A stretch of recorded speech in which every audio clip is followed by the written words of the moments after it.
पूजितं पुरा सर्वरक्षाकरं पुण्यं सर्वोपद्रवनाशनं स्वाहा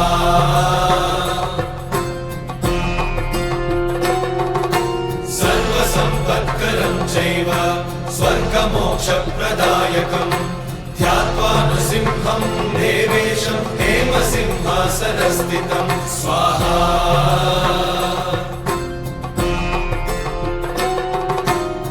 विवृत्तास्यं त्रिनयनं शरदिन्दुसमप्रभं लक्ष्म्यालिङ्गितवामाङ्गं विभूतिविरूपाश्रितं स्वाहा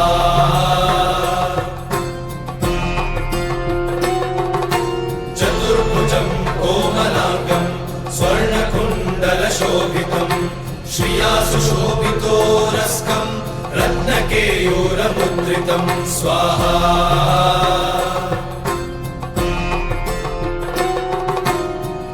काञ्चनसङ्काशं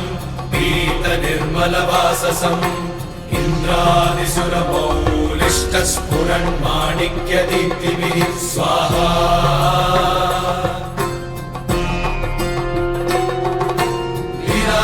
लीलाहितपदद्वन्द्वं शङ्खचक्रादिहेतिभिः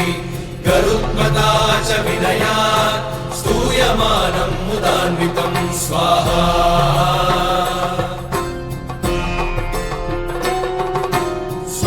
कमलसंवासं कृत्वा कवचं पठे नृसिंहो मे शिरः पातु लोकरक्षार्थसम्भवः स्वाहा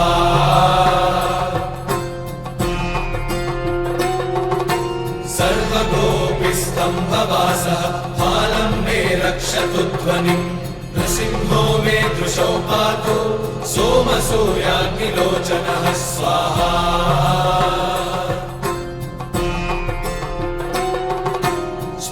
मे पातु नृहरिः मुनिवर्यस्तुतिप्रियः नासं मे सिंहनासस्तु मुखं लक्ष्मीमुखप्रियः स्वाहा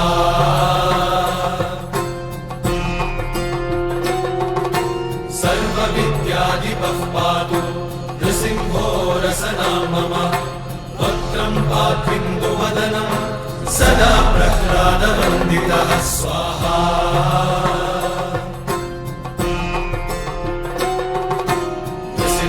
पातु मे कण्ठं स्कन्धौ भूधरार्थकृत् दिव्यास्त्रशोभितभुजो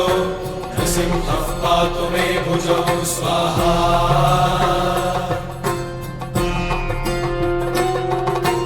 करौ मे देववरदो